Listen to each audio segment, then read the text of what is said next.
வணக்கம் Kings viewers. நம்ம last வீடியோவில் ஆன்சிபிள் வால்ட்னா என்ன அப்படிங்கிற ஒரு டீட்டெயிலான வீடியோவை பார்த்துருந்தோம். ஸோ ஆன்சிபிள் வால்ட் எப்படி ஒர்க் ஆகுது, ஆன்சிபிள் வால்ட் யூஸ் பண்ணி கண்டென்ட் எப்படி என்கிரிப்ட் பண்ணுறது, அண்ட் ஃபைல் எப்படி என்கிரிப்ட் பண்ணுறது, அதை எப்படி டீக்ரிப்ட் பண்ணுறது, வியூ பண்ணுறது, எப்படி எடிட் பண்ணுறது, இந்த மாதிரி நிறைய மல்டிபிளான விஷயங்கள் நம்ம அந்த வீடியோவில் பார்த்துருந்தோம். ஸோ அந்த வீடியோ பார்க்காதவங்களுக்கு டிஸ்கிரிப்ஷனில் லிங்க் இருக்குது, அதை யூஸ் பண்ணி செக் பண்ணி பாருங்கள். ஏன் அப்படின்னா அந்த வீடியோவோட நெக்ஸ்ட்டு ஸ்டெப்பு தான் இந்த வீடியோ. ஸோ இதில் நம்ம என்ன பார்க்க போகிறோம் அப்படின்னா, நம்ம க்ரியேட் பண்ண வால்ட் ஃபைல்ஸ், அதாவது என்கிரிப்ட் பண்ண வேரியபிள்ஸ் அண்ட் அந்த ஃபைல்ஸ் எல்லாத்தையுமே எப்படி ப்ளே புக்கில் அப்ளை பண்ணி நம்ம ஒரு டாஸ்க்கை எப்படி ரன் பண்ணி ஒரு விஎம்மில் டாஸ்க்கை எக்ஸிக்யூட் பண்ணுறது அப்படிங்கிற ஒரு ஃபுல் டீட்டெயிலான வீடியோ தான் இப்போ நம்ம பார்க்க போகிறோம். ஸோ ஃபஸ்ட் நம்ம அப்படியே இதில் எத்தனை மெத்தட்ஸ் இருக்குது அப்படிங்கிறத நான் சொல்லிடுறேன். நம்ம ஆல்ரெடி என்கிரிப்ட் பண்ணிட்டோம். அந்த என்கிரிப்ட் பண்ண ஃபைல்ஸ் எல்லாத்தையுமே நம்ம ப்ளே புக்கில் யூஸ் பண்ண போகிறோம். ஸோ அதில் யூஸ் பண்ணுறதுக்கு மேஜராக 3 மெத்தட் இருக்குது. Passing single password. ஸோ நீங்கள் பாஸ்வேர்டு ஃபைல் இல்லாமல் டேரெக்டாக பாஸ்வேர்ட் கொடுத்து நம்ம என்கிரிப்ஷன் பண்ணியிருந்தோம் ஃபஸ்ட்டு ஒரு வேரியபிளை. ஸோ அந்த மாதிரி நீங்கள் ஒரு வேரியபிளை என்கிரிப்ட் பண்ணியிருக்கீங்க அப்படின்னா ஆஸ்க் வால்ட் பாஸ் அப்படின்ற மெத்தடை கொடுத்து நீங்கள் அந்த டீக்ரிப்ஷன் பண்ணி நீங்கள் ப்ளே புக்கில் யூஸ் பண்ணலாம். நம்ம இது எல்லாத்தையுமே ப்ராக்டிக்கலாக பார்க்க போகிறோம். ஜஸ்ட் ஒரு ஓவர்வியூக்காக நான் இப்போ தியரியாக உங்களுக்கு சொல்கிறேன். ஸோ அண்டு பாஸ்வேர்ட் ஃபைல் வச்சு நம்ம பண்ணியிருந்தோம் அப்படின்னா -vault -password ஃபைல் அப்படின்னு மென்ஷன் பண்ணால் நமக்கு அந்த பாஸ்வேர்டு கேட்காது. ஆன்சிபிள் ப்ளே புக்கை ரன் பண்ணும்போது நமக்கு வால்ட் பாஸ்வேர்டு கேட்காது. ஸோ இது ஒரு method. And passing vault IDs. Vault ஐடிஸ்னால் என்னன்றதையும் நம்ம டீட்டெயிலாக பார்த்துருந்தோம். வால்ட் ஐடிஸை வச்சு இங்கே நம்ம -vault ஐடி, அந்த வால்ட்டோட லேபிள் அண்ட் நம்ம பாஸ்வேர்ட் ஃபைல், ஸோ இதை கொடுத்து நம்ம அந்த ப்ளே புக்கை ரன் பண்ணோம்னா அப்பயும் நமக்கு பாஸ்வேர்ட் கேட்காது. இந்த வால்ட் ஐடியை பேஸ் பண்ணி இந்த பாஸ்வேர்ட் ஃபைலை பேஸ் பண்ணி அதை பாஸ்வேர்டு எடுத்து நமக்கு ப்ளே புக்கை எக்ஸிக்யூட் பண்ணிடும். ஸோ இங்கே ப்ராம்ப்ட் அப்படிங்கிற ஆப்ஷன் இருக்குது. நம்ம இங்கே பாஸ்வேர்ட் ஃபைலையும் டேரெக்டாக யூஸ் பண்ணிக்கலாம். அண்டு நீங்கள் உங்களோட தேர்ட் பார்ட்டி ஸ்கிரிப்ட்ஸை யூஸ் பண்ணியும் நம்ம பாஸ்வேர்ட் வால்ட்டை ஆக்சஸ் பண்ணிக்கலாம். Multiple vault passwords. இப்போது நீங்கள் உங்களோட ப்ளே புக்கில் நிறைய வேரியபிள்ஸ் இருக்குது. அந்த வேரியபிள்ஸ் எல்லாமே மல்டிபிள் வால்ட்டை வச்சு நீங்கள் என்கிரிப்ட் பண்ணியிருக்கீங்க. ப்ரொடக்ஷன், ஸ்டேஜிங், டெவ், இந்த மாதிரி மல்டிப்பிளை வச்சு நீங்கள் என்கிரிப்ட் பண்ணியிருக்கீங்க அப்படின்னா உங்களால் மல்டிபிள் பாஸ்வேர்ட் ஃபைல்ஸை இங்கே மென்ஷன் பண்ண முடியும். சேம் ஜஸ்ட்டு நீங்கள் மென்ஷன் பண்ணால் போதும். அதை ஆன்சிபிளே அதுக்கு என்ன பாஸ்வேர்டு அப்படிங்கிறத எடுத்து அதுவே டீக்ரிப்ட் பண்ணிக்கிறோம். ஸோ நமக்கு இதுக்கு இந்த பாஸ்வேர்டு இருக்குது அப்படின்னு நம்ம எதையுமே மென்ஷன் பண்ண தேவையில்லை. ஸோ அண்டு வால்ட் ஐடி இல்லாமல் பண்ண முடியும். வால்ட் ஐடி இல்லாமல் டேரெக்டாக பாஸ்வேர்ட் ஃபைல் மட்டும் நீங்கள் மென்ஷன் பண்ணாலே போதும். இது equivalent to ask vault pass and vault password ஃபைல்னு சொல்லியிருக்காங்க. ஏன் அப்படின்னா நம்ம லாஸ்ட் வீடியோவில் சொல்லியிருந்தோம், இந்த வால்ட் ஐடிங்கிறது ஜஸ்ட்டு நம்ம ரெஃபரன்ஸ்க்கு தான். ஸோ ஆன்சிபிள் எதுவும் வால்ட் ஐடி இது ஒரு தனி வால்ட்டு அந்த மாதிரிலாம் எதுவுமே க்ரியேட் பண்ணாது. நம்மளோட ரெஃபரன்ஸ்க்கு தான். அது எப்படி அதை செக் பண்ணணும்னா நீங்கள் கொடுத்துருக்க பாஸ்வேர்டை வச்சு தான் அது எதுக்குரிய பாஸ்வேர்டு, எந்த இதுக்குரிய ஃபைலுக்கான பாஸ்வேர்டு அப்படிங்கிறத அது பாஸ்வேர்டை வச்சு தான் வேலிடேட் பண்ணும். ஸோ அதனால் ஜஸ்ட்டு பாஸ்வேர்ட் ஃபைலை மென்ஷன் பண்ணாலே போதுமானது தான். ஸோ அவ்வளோதான். ஸோ இப்படி இந்த மெத்தடில் தான் நம்ம பண்ண போகிறோம். நான் இப்போ உங்களுக்கு ப்ராக்டிக்கலாக நம்ம அப்படியே பார்த்துட்டோன்னா உங்களுக்கு கிளியராக புரிஞ்சிடும். ஓகே, நம்ம இங்கே 3 டாஸ்க் பண்ண போகிறோம். ஃபஸ்ட்டு என்ன பண்ண போகிறோம்னா கான்ஃபிக் அப்டேட். கான்ஃபிக் அப்டேட்னா ஒன்றும் இல்லை, ஒரு ஃபைலில் ஒரு டிபி பாஸ்வேர்டு ஒன்று இருக்குது. அந்த பாஸ்வேர்டை நம்ம செக்யூராக நம்ம ஸ்டோர் பண்ணி வச்சுருக்கோம் வால்ட் யூஸ் பண்ணி. அந்த பாஸ்வேர்டு அப்படியே நம்ம அந்த விஎம்முக்கு ட்ரான்ஸ்ஃபர் பண்ணி அந்த ஃபைலில் ஸ்டோர் பண்ண போகிறோம். அவ்வளோதான் கான்செப்ட்டு. இப்போ இங்கே பார்த்தீங்கன்னா டார்கெட் ஹோஸ்ட்னு கொடுத்துருக்கோம். ஸோ இந்த டார்கெட் ஹோஸ்ட்னு என்ன கொடுக்குறோமோ அந்த இடத்துல ஸோ ஹோம் நெட்அட்மின் இந்த பாத்தில் இருக்கிற கான்ஃபிக் அப்படிங்கிற ஒரு ஃபைலில் டிபி பாஸ்வேர்டுன்ற வேரியபிளை இந்த பாஸ்வேர்டுங்கிற வேல்யூ வச்சு மாற்றுன்னு சொல்லியிருக்கோம். இந்த பாஸ்வேர்டுங்கிறத வேரியபிளாக கொடுத்துருக்கோம். இது எங்கே இருக்குன்னா dbpass.yml அப்படிங்கிறதுல என்கிரிப்டடாக இருக்குது. ஸோ இப்போ நான் அப்படியே உங்களுக்கு காட்டுறேன். இப்போ நான் ஃபஸ்ட் dbpass அந்த OYML ஃபைலை உங்களுக்கு காட்டிடுறேன். ஸோ இப்போ இதை நம்ம வியூ பண்ணி பார்த்தோம்னா இப்போ எனக்கு வால்ட் பாஸ்வேர்ட் கேட்குது. ஏன் அப்படின்னா நான் எந்த பாஸ்வேர்ட் ஃபைலும் யூஸ் பண்ணாமல் வால்ட் லேபிள் யூஸ் பண்ணாமல் டேரெக்டாக பாஸ்வேர்டு என்டர் பண்ணி நான் என்கிரிப்ட் பண்ணியிருக்கேன். ஸோ அதனால் எனக்கு பாஸ்வேர்ட் கேட்குது. நான் இப்போ பாஸ்வேர்டு மென்ஷன் பண்ணேன்னா எனக்கு அது ஜஸ்ட்டு வியூ பண்ணி காட்டுது. இப்போ பார்த்தீங்கன்னா root password DB password equal to ரூட்டுன்னு போட்டு நான் படிச்சிருக்கேன். இப்போ இது எந்த இடத்துல போய் சேஞ்ச் ஆக போகுதுன்னா VM1001 ஹோமில் இந்த ஃபைலில் சேஞ்ச் ஆக போகுது. இப்போ இந்த ஃபைலில் ஆல்ரெடி டிபி பாஸ்வேர்டு அப்படின்னு ஒரு வேரியபிள் இருக்குது, ஈக்குவல் போட்டு 12345 இருக்குது. இப்போ இந்த 1235ன்ற வேல்யூ நான் இங்கே கொடுத்துருக்கிற ரூட்டட் 5431 ஹேஷ்ன்ற வேல்யூவாக மாறப்போகுது. பட் இங்கே நான் என்ன பண்ணியிருக்கேன்னா பாஸ்வேர்டுன்னு கொடுத்து இந்த டிபி பாஸ்வேர்டுன்ற வேரியபிளையும் சேர்த்து கொடுத்துருக்கேன். ஏன் அப்படின்னா நான் இங்கே ரெஜெக்ஸ்பி அப்படின்ற ஒரு கான்செப்ட் யூஸ் பண்ணியிருக்கேன். இது என்ன பண்ணுன்னா இந்த டிபி பாஸ்வேர்டு மேட்ச் ஆகுதான்னு பார்க்கும். பார்த்த உடனே இது என்ன பண்ணுன்னா இந்த வேல்யூவை ரீப்ளேஸ் பண்ணி விட்டுரும். ஸோ இந்த டிபி பாஸ்வேர்டும் சேர்த்து அழிஞ்சு போயிடும். ஸோ அதனால் என்ன பண்ணியிருக்கேன்னா அந்த வேல்யூவையும் சேர்த்து நான் வந்து என்கிரிப்ட் பண்ணி வச்சுருக்கேன். அப்போனா தான் என்ன நடக்கும்னா அது வந்து இந்த டிபி பாஸ்வேர்டையும் சேர்த்து அங்கே அப்லோட் பண்ணிடும். ஸோ நான் மறுபடியும் அந்த டாஸ்க்கை பண்ணும்போது எனக்கு எந்த இஷ்யூ இருக்காது. ஸோ அந்த ஒரு கான்செப்ட்டுக்காக தான் இங்கே எல்லாமே டிபி பாஸ்வேர்டு ஈக்குவல் டு அப்படின்ற அந்த வேரியபிளையும் சேர்த்து நான் இங்கே கொடுத்துருக்கேன். ஸோ இதுதான் கான்செப்ட்டு. இப்போ நம்ம அதை அப்படியே ப்ராக்டிக்கலாக பண்ணோம் அப்படின்னா உங்களுக்கு புரிஞ்சிடும். ஸோ இது அந்த கமாண்டு. இப்போ ansible -playbook ask vault pass அப்படின்னு கொடுத்துருக்கேன். எனக்கு வந்து பாஸ்வேர்டு கேளு அப்படின்னு சொல்லியிருக்கேன். ஸோ அது பாஸ்வேர்டு கேட்கும். அந்த பாஸ்வேர்டு நான் என்டர் பண்ணோடனே அந்த ஃபைலை வந்து டீக்ரிப்ட் பண்ணோம். உள்ளே இருக்க ப்ளேபுக்கில் மென்ஷன் பண்ணியிருக்கிற அந்த வேரியபிள் ஃபைலை டீக்ரிப்ட் பண்ணோம். பண்ணிவிட்டு இந்த கான்ஃபிக் அப்டேட் இருந்த ஒய்எம்எல்குள்ளே அது பாஸ் பண்ணிக்கிறோம். இந்த ஹோஸ்ட்டில் போய் அதை அப்டேட் பண்ணிக்கிறோம். ஸோ இப்போ நம்ம அதை அப்படியே பார்த்துருவோம். நான் என்ட்ரு கொடுத்தோன்னே எனக்கு வந்து பிகம் பாஸ்வேர்ட் கேட்குது. ஃபஸ்ட்டு பிகம் பாஸ்வேர்ட் கேட்குது, அதுக்கப்புறம் வால்ட் பாஸ்வேர்ட் கேட்குது. இப்போ நான் வால்ட் பாஸ்வேர்டை மென்ஷன் பண்ணோன்னே எனக்கு வந்து டாஸ்க் ரன் ஆக ஆரம்பிச்சிருச்சு.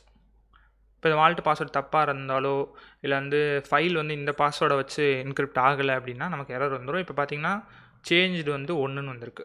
ஸோ இப்போ சேஞ்சு 1னா நான் இங்கே போய் இந்த ஃபைலை நான் மறுபடியும் செக் பண்ணுறேன். நேனோ கான்ஃபிக் போட்டு பார்த்தா எஸ், அந்த ஃபைல் வந்து சேஞ்ச் ஆகிருக்கு. root@54321.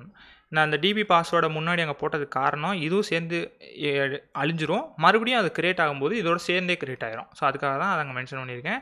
இப்போது இது சக்ஸஸ்ஃபுல்லாக முடிஞ்சிருச்சு. ஸோ நம்ம வந்து எப்படி வந்து ஒரு சிங்கிள் பாஸ்வேர்டை யூஸ் பண்ணி ஆஸ்க் பண்ண வச்சு நம்ம எப்படி என்கிரிப்ஷன் டீக்ரிப்ஷன் பண்ணி ப்ளேபுக்கில் எப்படி அப்ளை பண்ணுறது அப்படிங்கிறத பார்த்துட்டோம். அண்டு வந்து பாஸ்வேர்ட் ஃபைலை வச்சு எப்படி பண்ணுறது அப்படின்னு பார்க்க போகிறோம். ஸோ அதுக்கு வந்து நான் இங்கே என்ன பண்ணுறேன்னா யூசர் ஒன்று ஆட் பண்ண போகிறேன். இந்த யூசர் ஆட் டாஸ்கில் என்ன நடக்குதுன்னா டார்கெட் ஹோஸ்ட் நம்ம மென்ஷன் பண்ணிடுவோம். இந்த டார்கெட் ஹோஸ்ட் எங்கே மென்ஷன் பண்ணுறோமோ அதில் போயிட்டு இந்த யூசர் நேம் இந்த பாஸ்வேர்டை க்ரியேட் பண்ணு அப்படின்னு சொல்லி கொடுத்துருக்கேன். பட் இந்த யூசர் நேம் அண்ட் பாஸ்வேர்டை இந்த வேரியபிள் ஃபைலுக்குள்ளே நான் வந்து என்கிரிப்ட் பண்ணி வச்சுருக்கேன். இப்போது இந்த வேரியபிள் ஃபைல் என்கிரிப்ட் பண்ணதை நான் உங்களுக்கு காட்டுறேன். அப்படியே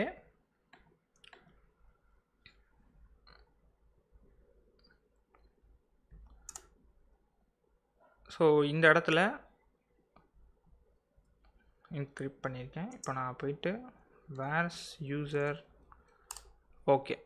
இப்போது நான் இந்த user.yml ஃபைலை நான் கேட் போட்டு பார்த்தா எனக்கு இங்கே இந்த வால்ட் ஐடி காட்டுது. ஸோ இந்த வால்ட் ஐடி என்ன ப்ரொடக்ஷன் அப்படிங்கிற ஒரு வால்ட் ஐடி யூஸ் பண்ணியிருக்கேன். அப்போ எனக்கு ஈஸியாக வந்து ரெகக்னைஸ் ஆகுது. இதை வந்து நான் ப்ரொடக்ஷன் பாஸ் அப்படின்ற ஒரு ஃபைலை வச்சு ப்ரொடக்ஷன் பாஸ்ன்ற பாஸ்வேர்ட் ஃபைலை வச்சு தான் நான் என்கிரிப்ட் பண்ணியிருக்கேன் அப்படின்னு சொல்லி. ஸோ அதனால் -hyphen வால்ட் ஐடி இந்த வால்ட் ஐடி ப்ரொடக்ஷனை மென்ஷன் பண்ணி அந்த பாஸ்வேர்ட் ஃபைலை இங்கே நான் மென்ஷன் பண்ணியிருக்கேன். மென்ஷன் பண்ணிவிட்டு நான் வந்து இதை வந்து வியூ பண்ணி பார்த்தா எனக்கு உள்ளே வந்து user name user ATM password இந்த பாஸ்வேர்டு இருக்குது. ஸோ இப்போ இந்த யூசர் நேமும் இந்த பாஸ்வேர்டும் இந்த இடத்துல போய் ரீப்ளேஸ் ஆக போகுது. ஸோ ரீப்ளேஸ் ஆகி நான் என்ன டார்கெட் ஹோஸ்ட் கொடுத்துருக்கனோ அங்கே போய் கிரியேட் ஆக போகுது. ஸோ இந்த VM1001ல் நான் வந்து ஹோமில் போய் பார்த்துக்கிறேன் ஒரு தடவை. எனக்கு இந்த நேமில் யூசர் எதுவும் இல்லை. யூசர் ஏடிஎம்ன்ற நேமில் வந்து யூசர் எதுவும் இல்லை. ஸோ இப்போ இது கிரியேட் ஆக போகுது. பாஸ்வேர்ட் ஃபைலை வச்சு மட்டும் கிரியேட் ஆக போகுது. நான் இந்த வால்ட் பாஸ்வேர்டு என்டர் பண்ண போகிறதில்ல. ஸோ இந்த வால்ட் பாஸ்வேர்டு எங்கே இருக்குன்னா இந்த பாஸ்ன்ற ஃபோல்டருக்குள்ளே இந்த dev pass production pass stage pass அப்படின்னு இருக்குது. ஸோ இந்த ப்ரொடக்ஷன் பாஸ் அப்படிங்கிற இந்த ஃபைலை தான் நான் இங்கே கால் பண்ணியிருக்கேன். ஸோ இந்த மல்டிபிள் பாஸ்வேர்ட்ஸ்னால் என்ன, இது எப்படி கிரியேட் பண்ணுறது, இது எல்லாமே நம்ம லாஸ்ட் வீடியோவில் பார்த்துருக்கோம். ஸோ அந்த வீடியோ வந்து செக் பண்ணி பாருங்கள். ஓகே, இப்போ நான் அதை ரன் பண்ண போகிறேன்.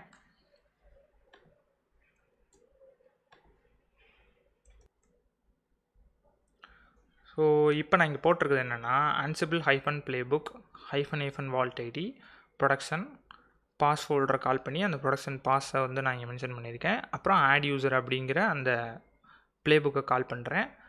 அண்டு இன்வென்டர் ஃபைலை வந்து மென்ஷன் பண்ணுறேன். டார்கெட் ஹோஸ்ட் வந்து VM1001 become ask pass. So இப்போ நான் கொடுத்தேன்னா எனக்கு பிகம் பாஸ்வேர்ட் கேட்குது. ஸோ சூடோ பாஸ்வேர்ட் கொடுத்தா தான் நமக்கு வந்து யூசர் வந்து கிரியேட் ஆகும் இல்லையா. ஸோ அதுக்காக கேட்குது. நான் இப்போ அதை கொடுத்ததுக்கப்புறம் எனக்கு வால்ட் பாஸ்வேர்ட் கேட்கல, டைரெக்டாக ரன் ஆயிடுச்சு. ஏன் அப்படின்னா நம்ம வந்து இங்கே வால்ட் ஐடி மென்ஷன் பண்ணி வால்ட் பாஸ்வேர்டையும் மென்ஷன் அந்த பாஸ்வேர்ட் ஃபைலையும் கொடுத்துருக்கோம். ஸோ அதனால் வந்து ஆட்டோமேட்டிக்காக ரன் ஆயிடுச்சு. இப்போ போய் பார்த்தீங்கன்னா சேஞ்சில் 1 இருக்குது. இப்போ நான் போய் நான் எல்எஸ் போட்டு பார்த்தா ஹோமில் போய் பார்த்தா எஸ் யூசர் ஏடிஎம் அப்படிங்கிறது க்ரியேட் ஆயிடுச்சு. யூசர் ஏடிஎம் அப்படிங்கிற ஒரு ஃபோல்டர் வந்து இங்கே க்ரியேட் ஆகிருக்கு. அப்படின்னா என்ன அர்த்தம்னா இந்த யூசர் வந்து க்ரியேட் ஆயிடுச்சு அப்படின்னு அர்த்தம். ஸோ நம்ம என்கிரிப்ட் பண்ண ஃபைல்லேருந்து வேரியபிள்லேருந்து அது வந்து இந்த யூசர் ஏடிஎம்ங்கிற யூசர் நேமையும் பாஸ்வேர்டையும் எடுத்து இங்கே நமக்கு போய் க்ரியேட் பண்ணிடுச்சு. டிக்ரிப்ட் பண்ணி அதை வந்து க்ரியேட் பண்ணிடுச்சு. ஓகே, இப்போது எப்படி வந்து ஃபைலை எப்படி யூஸ் பண்ணி நம்ம வந்து ப்ளே புக்கில் யூஸ் பண்ணுறது அப்ளை பண்ணுறதுன்றதை பார்த்துட்டோம். நெக்ஸ்ட் வந்து மல்டி ஃபைல் வந்து பண்ண போகிறோம். ஸோ இப்போ வந்து நான் முன்னாடியே சொன்ன மாதிரி உங்கள்கிட்ட மல்டிபிள் வேரியபிள்ஸ் இருக்குது. மல்டிபிள் வேரியபிள்ஸை ஒரே விஎம்மில் அப்ளை பண்ண போகிறீங்க, ஒரே ப்ளே புக் வச்சு பண்ண போகிறோன்னா நம்ம மல்டிபிள் ஃபைல்ஸ் வந்து மென்ஷன் பண்ணணும். ஸோ அந்த மாதிரி ஒரு டாஸ்க் தான் பார்க்க போகிறோம். இப்போ இங்கே பார்த்தீங்கன்னா மல்டி பாஸ்ன்னு ஒன்று வச்சுருக்கேன். இங்கே என்ன நடக்குதுன்னா ரெண்டையும் கம்பைன் பண்ணி வச்சுருக்கேன். க்ரியேட் நியூ யூசர், இந்த டார்கெட் ஹோஸ்ட்டில் ஒரு யூசர் நேம் பாஸ்வேர்டு ஒரு யூசர் ஒன்று க்ரியேட் ஆகுது. அது வந்து இந்த user.yml எடுத்துக்கோ அப்படின்னு சொல்லியிருக்கேன். அண்டு வந்து ஒரு ஃபைலை வந்து சேஞ்ச் பண்ணு, டிபி பாஸ்வேர்டை வந்து சேஞ்ச் பண்ணு அப்படின்னு சொல்லியிருக்கேன். அது வந்து இந்த config.yml ஃபைல்லேருந்து எடுத்துக்கோன்னு சொல்லியிருக்கேன். ரெண்டுமே வேறு பாஸ்வேர்ட் ஃபைலை வச்சு என்கிரிப்ட் பண்ணியிருக்கேன். ஸோ இப்போ பார்த்தீங்கன்னா நான் உங்களுக்கு அந்த ஃபைலை வந்து இந்த config.yml ஃபைலை காட்டுறேன் உங்களுக்கு.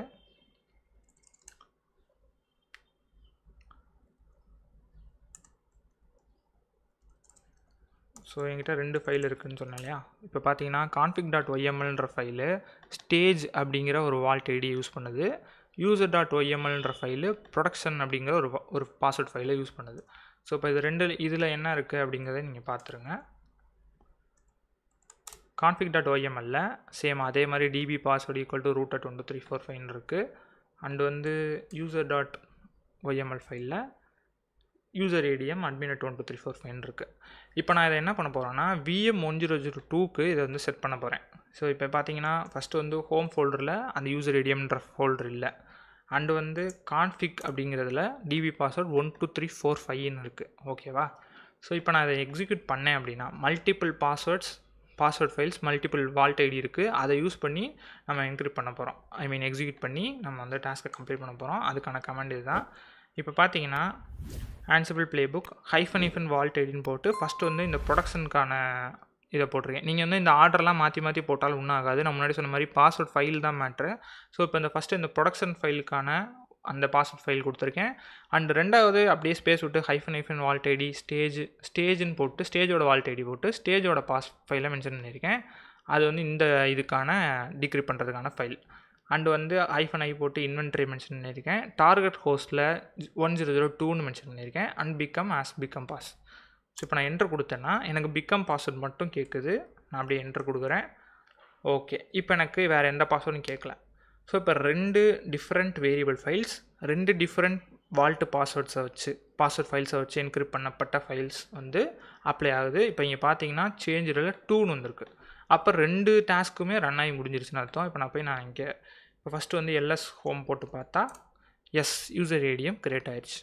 அண்டு வந்து கேட் கான்ஃபிக் போட்டு பார்த்தா எஸ் இது வந்து சேஞ்ச் ஆயிடுச்சு. பார்த்தீங்கன்னா உங்களுக்கு தெரியும் 1234 root@1234 மாறி இருக்கு. ஸோ இந்த மாதிரி மல்டிபிள் வால்ட் பாஸ்வேர்ட்ஸை நீங்கள் வந்து சிங்கிள் லைன்லேயே நீங்கள் வந்து கொடுத்து கம்பைண்டாக உங்களால் ஒர்க் பண்ண முடியும் இந்த Ansible playbookல. ஸோ இன்றைக்கி வீடியோ வந்து அவ்வளோதான். ஸோ உங்களுக்கு வேறு ஏதாவது வந்து Ansible வால்ட்லேயோ இல்லை வந்து Ansibleல வேறு ஏதாவது டவுட்ஸ் இருந்துச்சு அப்படின்னா கமெண்ட் பண்ணுங்கள். ஸோ அதுக்கான முயற்சி எடுத்து நாங்கள் வீடியோ பண்ணுறோம். அண்ட் வந்து முக்கியமாக நம்ம டிஸ்கார்ட் சேனலில் வந்து ஜாயின் பண்ணுங்கள். ஸோ உங்களுக்கு வேறு ஏதாவது டெக்னிக்கல் இஷ்யூஸ் இருந்துச்சு அப்படின்னா அங்கே வந்து போஸ்ட் பண்ணுங்கள். ஸோ அங்கே இருக்க கம்யூனிட்டி மெம்பர்ஸ் வந்து உங்களுக்கு கண்டிப்பாக ஹெல்ப் பண்ணுவாங்க. ஸோ உங்கள் இஷ்யூவை வந்து ஈஸியாக வந்து ஃபிக்ஸ் பண்ணிக்கலாம். அண்டு நம்ம வீடியோ சஜஷன் ஏதாவது உங்களுக்கு கொடுக்கணும்னு தோணுச்சுனாலும் நீங்கள் டிஸ்கார்ட் சேனலில் வந்து உங்களோட சஜஷனை கொடுக்கலாம் கண்டிப்பாக. ஸோ நாங்கள் அதுக்கான முயற்சி எடுத்து அந்த வீடியோ வந்து கண்டிப்பாக அப்லோட் பண்ணுவோம். இந்த வீடியோ உங்களுக்கு பிடிச்சிருந்தால் லைக் பண்ணுங்கள், ஷேர் பண்ணுங்கள், கமெண்ட் பண்ணுங்கள், சப்ஸ்கிரைப் பண்ணுங்கள். தேங்க்யூ. தேங்க்ஸ் ஃபார் வாட்சிங்.